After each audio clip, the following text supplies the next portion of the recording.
Psychology is quite new in our society in Kenya. And therefore, the decisions that parents make about the child, because probably at that time the child is not able to make decisions, all those decisions will affect the child in one way or the other, either positively or negatively. In our African community, and particularly in Kenya, there is something I've been seeing, and sometimes it looks like a joke, that we are born like gazelles. In many families, you're just born and you are led to be by yourself. Home is where your perception is formed. Every child needs individual attention. There is no other love like the love for a sibling. There is no other love like the love from a sibling. Well, today on My Journey, in our continuing series on human interactions, I host Silas Kiriinya, counseling psychologist Oasis Africa, who's going to help us contextualize the sibling factor in families. Thank you very much, Silas. So you are a counseling psychologist here at Oasis Africa. So what motivated you to choose this career? Initially, I was doing philosophy. I began with philosophy. That's what I did for my undergraduate. And as I was doing philosophy, I also interacted with a lot of materials that were psychological in nature. And in the process also, I realized that so many students in the university, they wanted to talk to me. They had different issues in life. They were handling maybe trauma, loss, and all of them were coming to me. Majority of them actually came to me to talk to me so that I can help them. But then at the end of it all, they would be helped somehow. But I felt I didn't have enough skills to be able to help them. It wasn't a professional as such. So that's how I decided to go and study psychology for me to be able to help them better.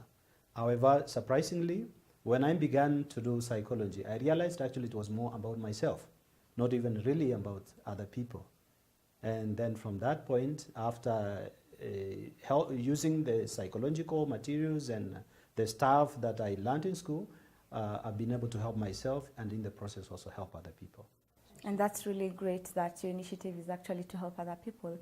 Well, one major goal here at Oasis Africa is to build healed communities and to transform individuals. So how has the journey been so far?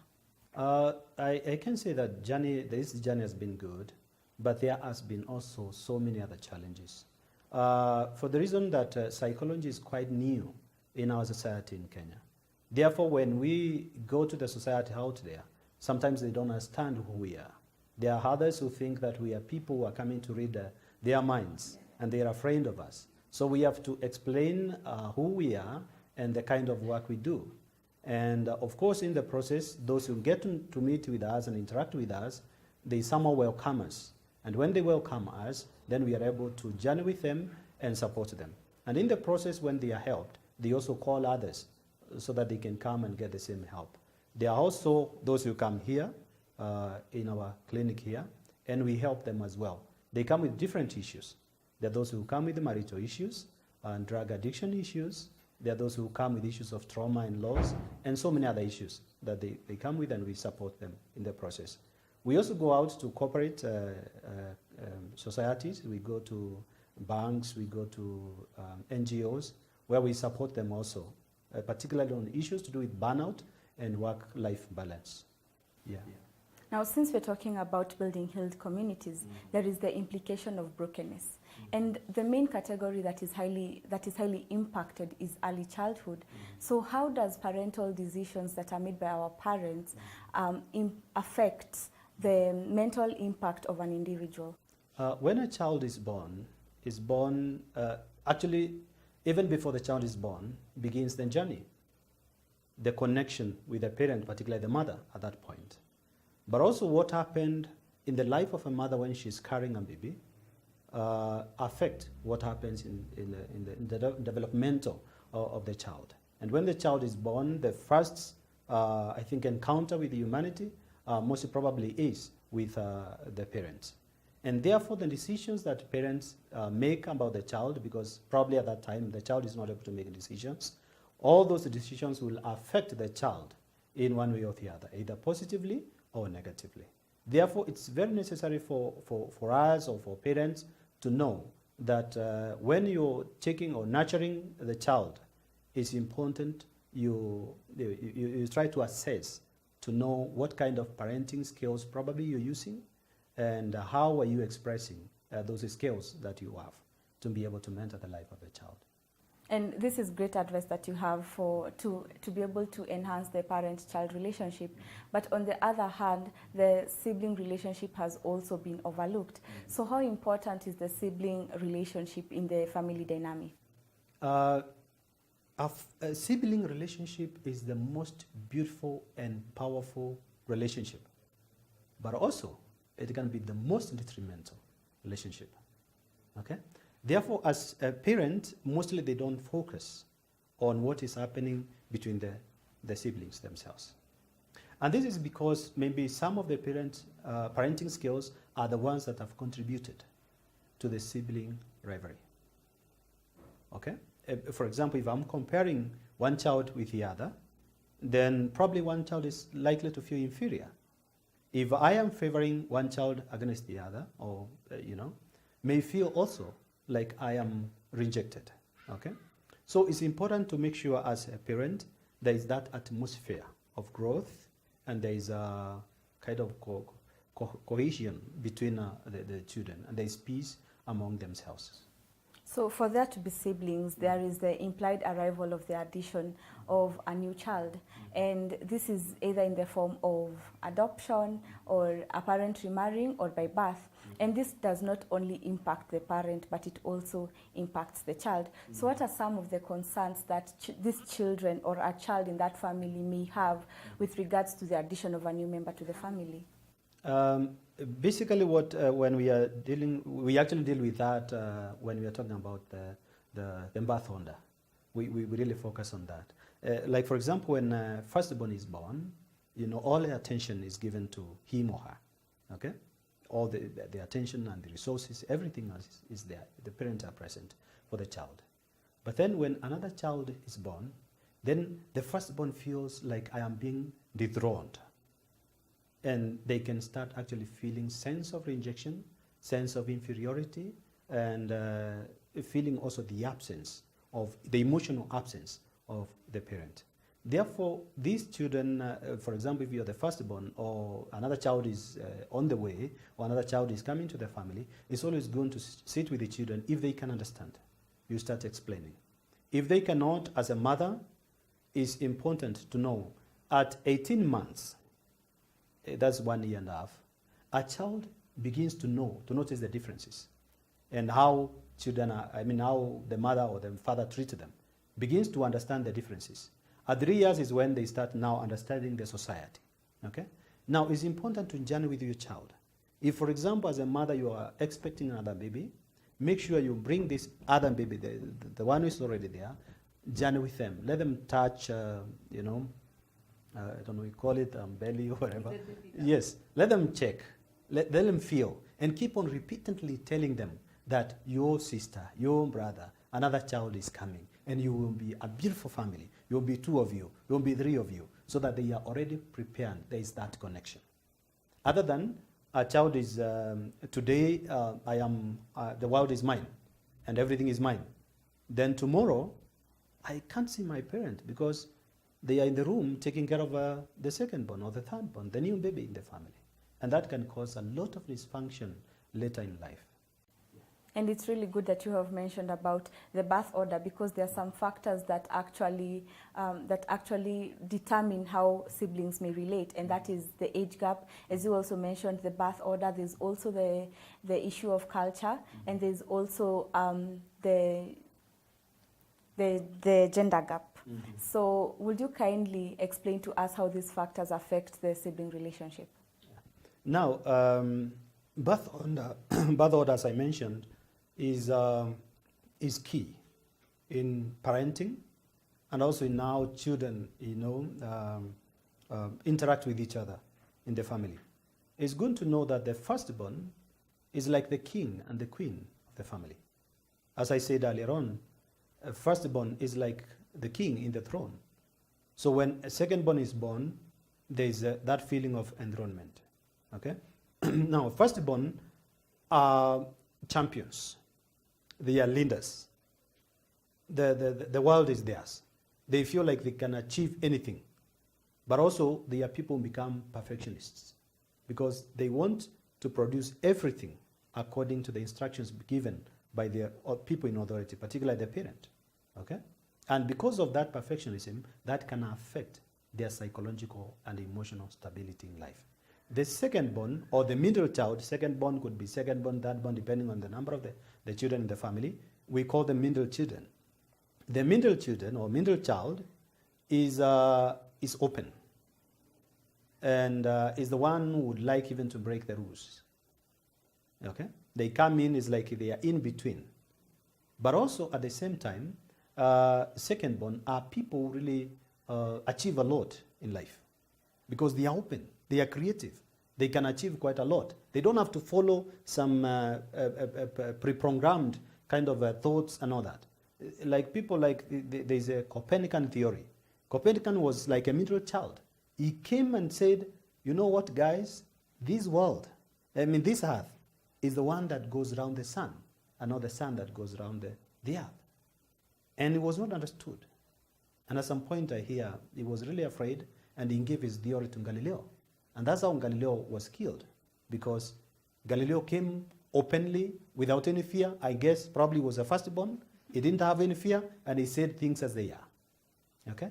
Now, after that, there's the last child, okay? Or the young child, or whatever you want to call. The young child is endangers a lot. Because again, you know, parents, when they are taking care of the firstborn and the secondborn, they have kind of regressed in terms of strictness and all that. So when the lastborn is born, or the younger child, we will meet an environment where there are no strict rules and all that, so they can endanger a lot. And these are the people actually who sometimes even become addicts, and people who have issues even relating with other people in the society.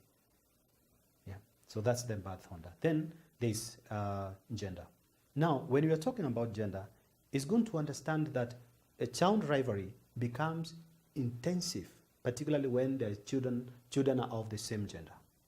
It is intensive actually, more than if they were of the opposite gender, because there is almost a similarity among them, but at the same time they are comparing one against the other, because I'm a girl, you're a girl, okay? So I should have this kind of hair, and my hair should be like yours. I should walk this way, because if you're a male, for example, you're a boy, there's a way we expect you to walk. So I will not closely compare, but when we are of the same gender, there's that comparison I mean. And then at the same time, if you're of opposite gender, it can actually bring balance. But where there is no balance, it can actually be also another cause of rivalry, whereby a girl is struggling to be like the boy, and the boy is struggling probably to be like the girl. And that also makes the situation even more intense at the same time. Well, and on that note, we are now going to take a short break. Do join in the conversation on our social media pages, Facebook, Twitter, and Instagram, Brand Plus TV. We will be right back.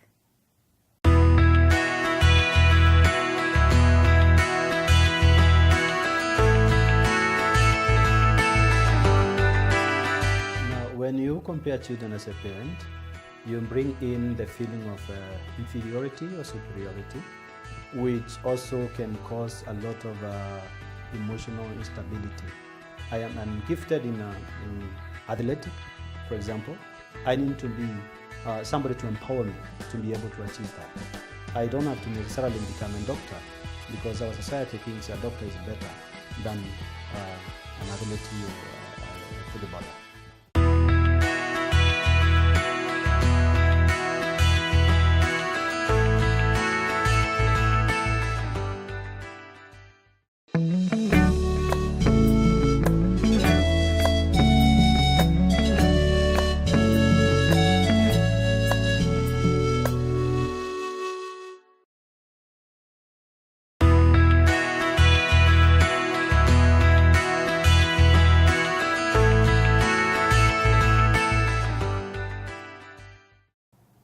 Welcome back to My Journey, and I am hosting Silas, Kiriinya, who's helping us put sibling factor in families into perspective. So Silas, as families grow, parents are also under pressure to raise children who are highly disciplined and to some extent fulfill a certain societal expectation. And this brings about the parental tendency of comparing children. So what are the effects of comparing children? Now, when you compare children as a parent, you bring in the feeling of inferiority or superiority, which also can cause a lot of emotional instability as children grow up. It also brings the aspect of perfectionism. Perfectionism, yes, whereby a child feels like I have to be perfect, and they work so hard to be perfect. Sometimes they can sacrifice too much as they try to be perfect. But at the end of it all, you realize that there is none of us who is perfect. We go to the grave actually still imperfect. So parents need to understand that it's no child who is perfect, and children can never be perfect. They need only to be helped to actualize themselves. For example, if I'm gifted in athletic, for example, I need to be somebody to empower me to be able to achieve that. I don't have to necessarily become a doctor, because our society thinks a doctor is better than an athlete or a footballer. Okay, so parents need to understand that children cannot be compared because they are unique. Even when they are born different times. They are not born in the same time. Even identical twins, they are still different. So there is no way parents are supposed to compare their children. The only comparison that probably can be there is where it is used to motivate. And there is a friendly atmosphere where children can understand what you're saying, what you're trying to tell them. For example, whereby you host a party, or you throw a party, as we say, for your firstborn who has graduated. Others, if the environment is not very good, the others might feel like actually you're celebrating him more. And even those who read the Bible, also they hear of the story of the lost son, the prodigal son. The one who was at home actually becomes the prodigal son because he doesn't want to celebrate. His brother is back, but he doesn't want to celebrate. And if anything, he should have been the happiest person, but he wasn't in that case. Now, where the atmosphere is conducive, there is that love in the family, in the sibling relationship, then when you celebrate one, you can use that opportunity to empower the others. That your own brother, your sister has achieved this, so try hard so that you can also achieve something for yourself. So that is necessary. And where there is also comparison, sometimes children can even start fighting. And it can be bad until sometimes they kill each other. And again, sorry, but then there's a story of Cain and Abel that we hear. So Abel is offerings are accepted. And the brother feels like, no, this is not the right thing. He decides to kill him so that he can be the champion, so that he can actually be the one who gets all the attention. But it was the opposite thereafter. So if a parent compare children, they can actually, they can be detrimental in their lives and even as they grow up. So the only comparison that is healthy is the one that actually motivates. Is the one that motivates and empowers. Well, one thing that is inherent in all siblings is competition. And competition is one exclusive fact that cannot be left out in any sibling relationship equation. It's just something that's in all siblings. And anyone with siblings can actually agree with me. And this is sibling rivalry. Would you kindly explain to us what sibling rivalry is? Sibling rivalry basically is the competition that is there between the children themselves, or as that desire to seek attention, whereby you feel like you need to be the one who is celebrated in the family and others are not. So that if somebody else tries to outweigh you in any way, you start the division. So the division is rivalry that we are talking about. And in that case, when it is definitely caused by so many other factors in the process, and one of them is the competition itself. Because, for example, as I was explaining the birth order, I said very well, if you're the firstborn, you are the king, you are the queen. And when another child is born in the family, you are being dethroned. You're feeling like you're actually, your throne is being taken from you, or your kingship or kingliness is being taken from you. And therefore you start fighting for it. And in the process of fighting for it, other than fighting the actual kingship that you're fighting for, you actually fight the one who is taking the crown, in other words. Okay? And that now where the issues will come in, because even the other one probably will start retaliating, and there will be commotion in the family. So what are some of the negative effects of sibling rivalry? Basically, there is death. Actually, if you study in the history, in the court cases, civil cases, you will come to realize that the most dangerous kind of a battle on bloodshed is the one between the brothers and the sisters, because they are so close in terms of the genetical composition and so many other things. Then they are so close to each other in other ones. So when hatred comes in, then they hate each other with passion, and there can be death. But there are also other lesser things. For example, when a child grows up in a family where there is division, when they go out there in the society, they are likely also not to mingle with others. They are either the propagators of division wherever they find themselves. These are people, for example, when they get married, they will also cause division in their own marriages, in their own marriage, in their own family, even in the children that they are bearing. Because the only way they know to live a family is living a family in a divided kind of a state. So that a united family is not in his or her mind. So they understand marriage differently. And that's why, for example, when people come for counseling, when they want marital, premarital actually counseling, I ask them, why do you want to marry? And why this person? And why now? Because I really want to get, what are the values that you have? Are you carrying, uploading, you are carrying all the values that you got from your parents, and you're trying to pour them into your own marriage without thinking about it? Or are you really aware of exactly what you want to do? And this is where I get many answers. People come and tell me, in my village everybody else has married, so I decided to marry. My classmates are married and I decided to marry. The society thinks when you're 20, 24 years or 25 years, you are supposed to marry. And it's only for that reason. And then ultimately I ask them, and why do you want to marry? Some get frustrated. Why am I asking this question? Why do you want to marry? Because what you have told me is what the society says about you. Is what you think in terms of your age. But you yourself, why do you want to marry? So one of the key things that appear there also is that rivalry. So it's necessary to understand that when there is a sibling rivalry, it can be replicated in other relationships outside there. Because home is where your perception is formed. Perception is the way we interpret the world around us, the things that happen around us.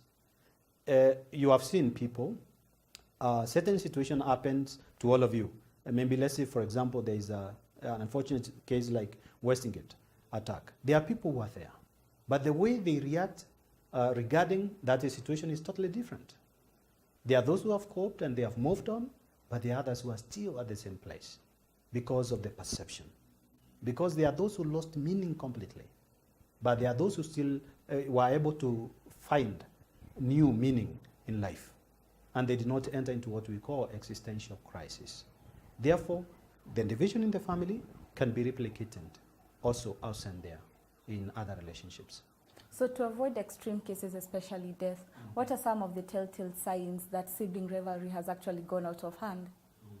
Now, for example, when you realize that there is that serious hatred against each other, you need to realize that there is already rivalry, sibling rivalry taking place. And it has gone to probably extent which is not good at all. There are other things, for example, whereby children do not communicate themselves. Like I enter into my room, you come from school, from work, you don't talk to me, you don't talk to anyone, you go and lock yourself in your room. In that case already, it's telling there's something that is happening. Because in an environment where there's friendship, there's love, if I have an issue, I want to celebrate with you. I want to share with you. If there's something I've achieved, I want to celebrate with you.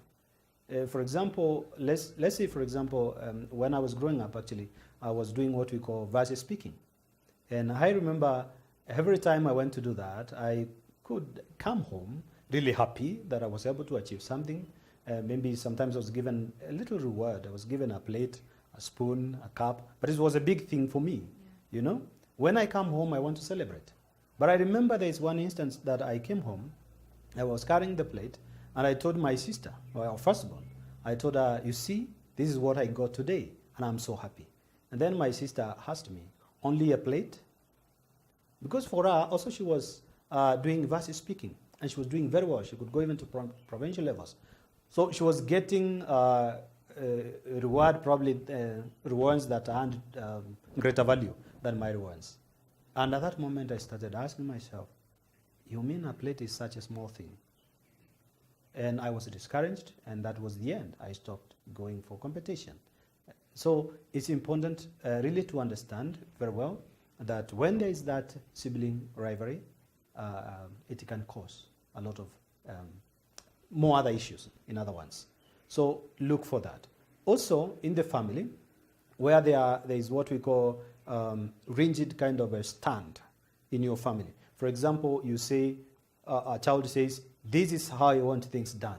Another one says, this is how I want things done. Another one says, this is how I want things done. So at the end of it all, you ask yourself, what will happen in that kind of family? And I've seen that even with the parents themselves.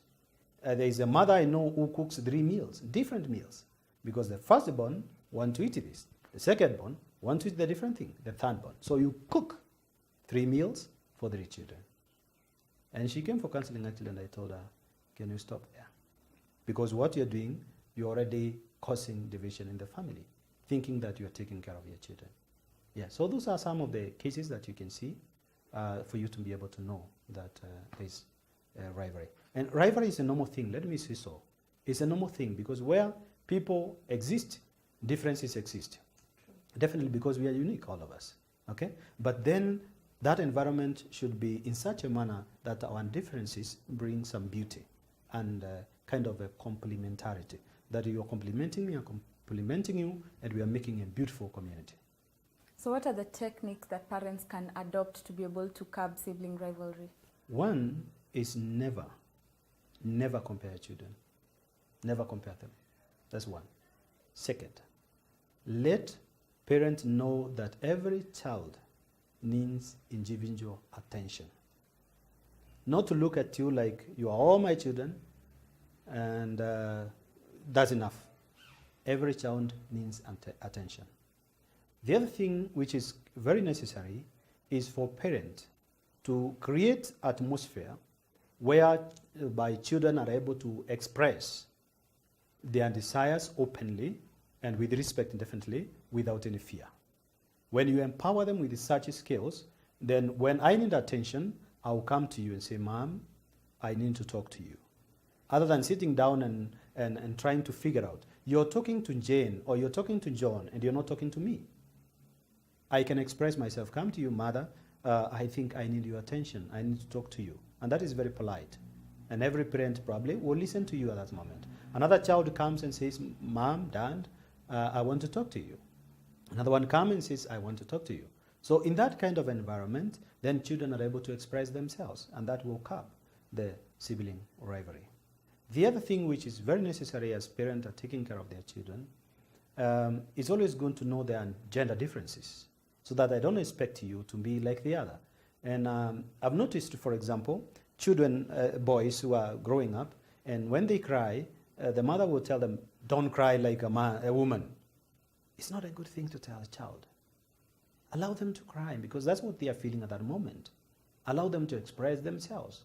When they come to you, for example, they need that care, they need a hug, they need a kiss. Give it to them because that's what they need at that moment. Whether you're a male or you're a female, it doesn't matter because what you need at that moment is the attention. Yeah. Well said. Where people exist, differences exist. You can be part of the conversation on our Facebook page, Brand Plus TV, Instagram and Twitter, Brand Plus TV, and you can also send in your questions or comments on the number on your screen. We'll be right back.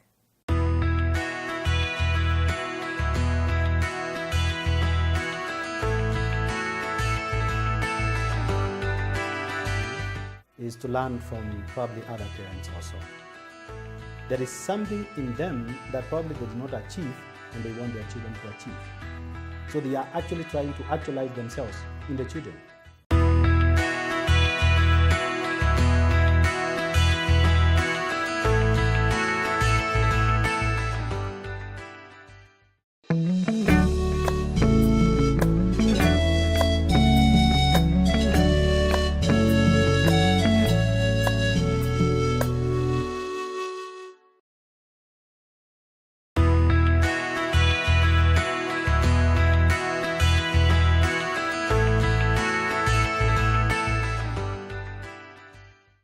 Welcome back. In case you're just joining us, this is My Journey, and we are tackling the sibling factor in families with Silas Kiriinya.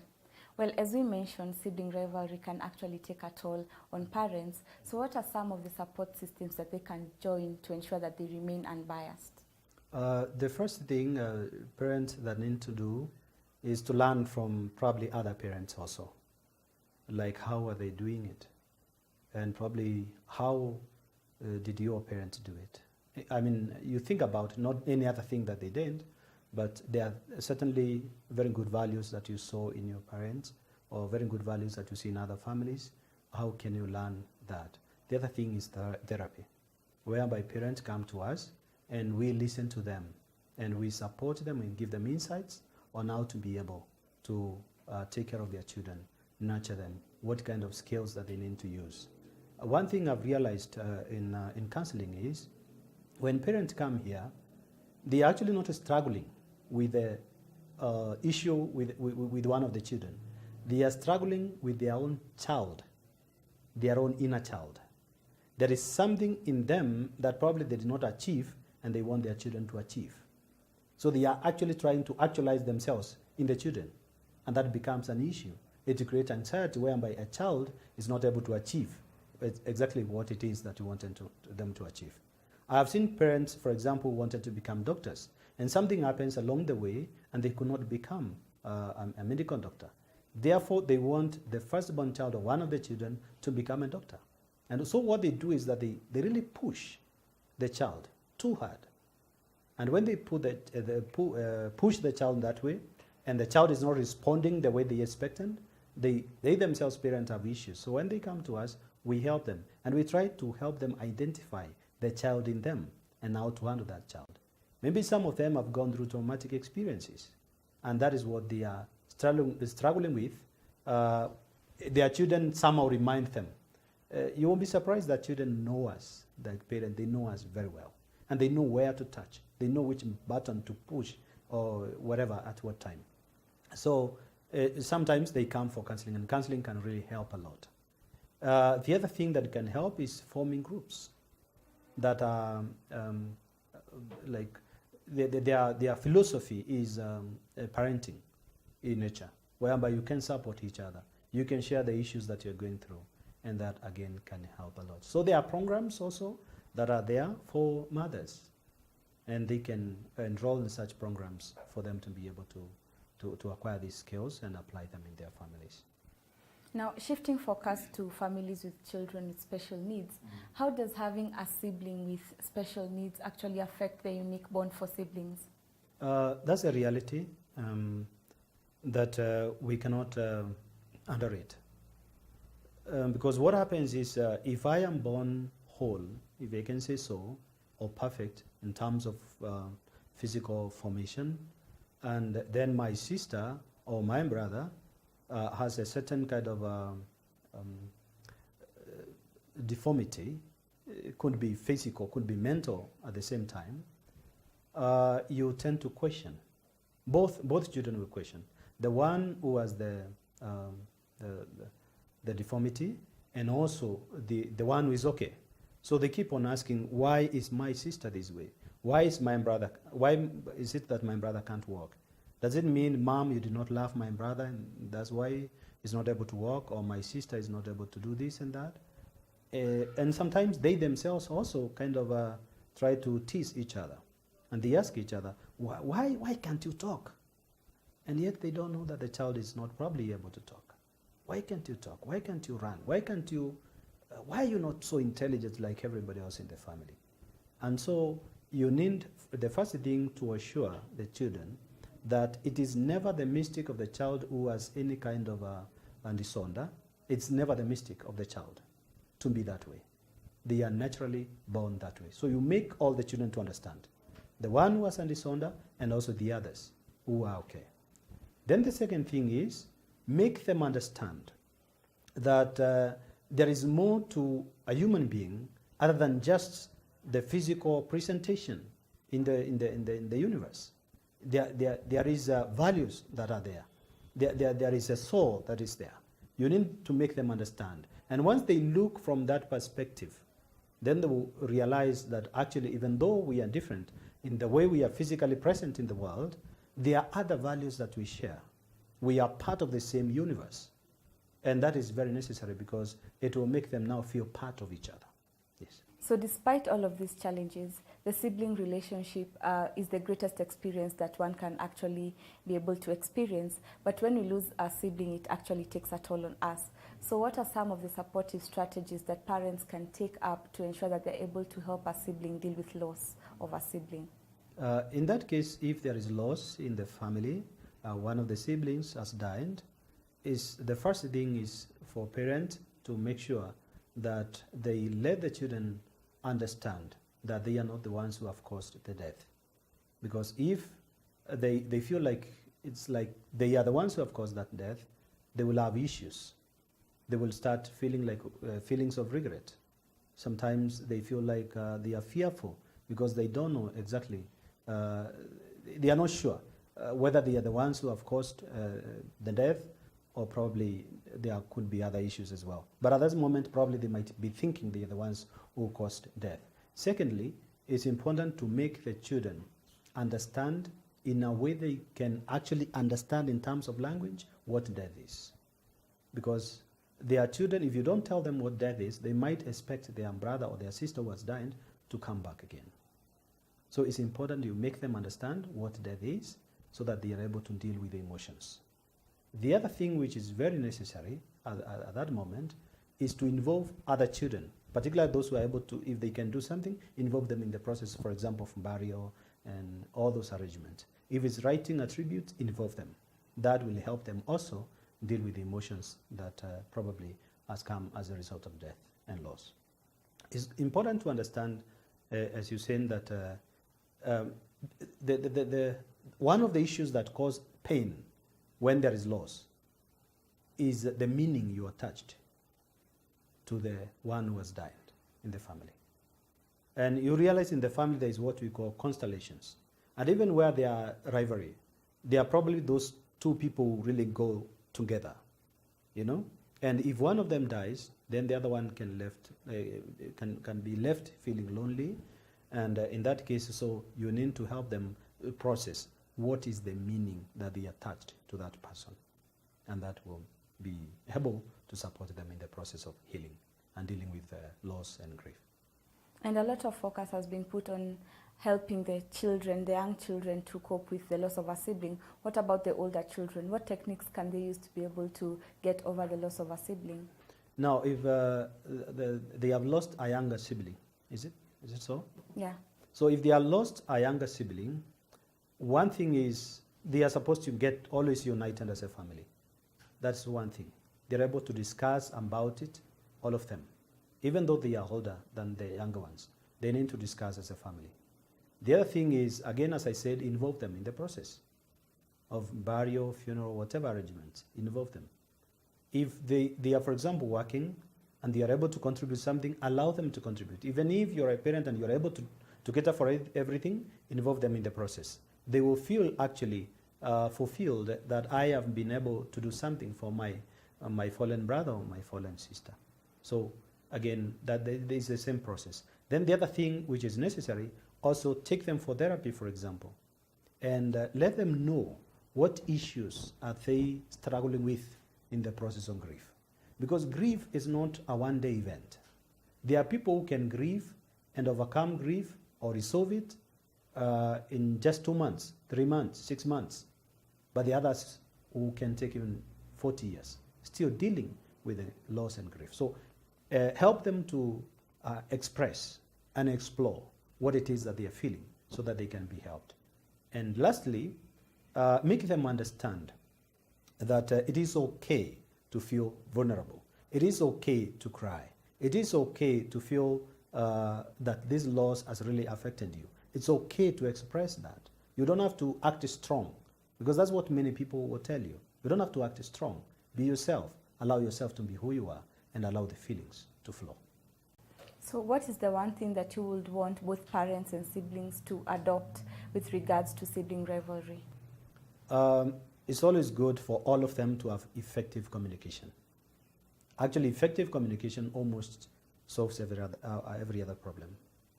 Secondly, let every member of the family know how to express themselves. When, for example, they are dissatisfied, they need to know the way of expressing themselves, and always with respect. They should never forget that in the family. That helps. But there are also other family cultures, eating together, playing together, having fun together, doing a team kind of task. For example, we are cleaning here, so you clean that corner, I'll clean this other corner. Or you're cleaning utensils, I'll clean the table. Doing that kind of teamwork helps children remain together.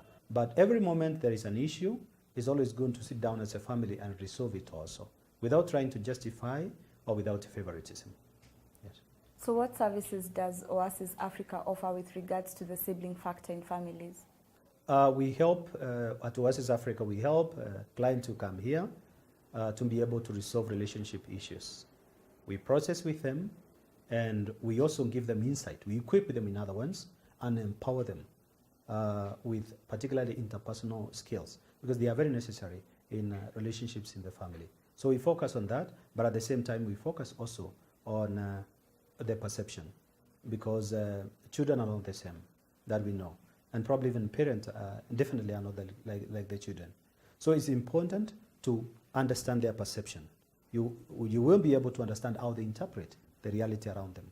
And that way you'll be able to help them process if they, for example, they have gone through any traumatic experience which has been caused by a family member, they'll be able to deal with that. There are children who come here and they have probably gone through very unfortunate instances where a child is raped by the father, for example. There's no way you will tell that child that this is not your family. This is your family forever, eternally.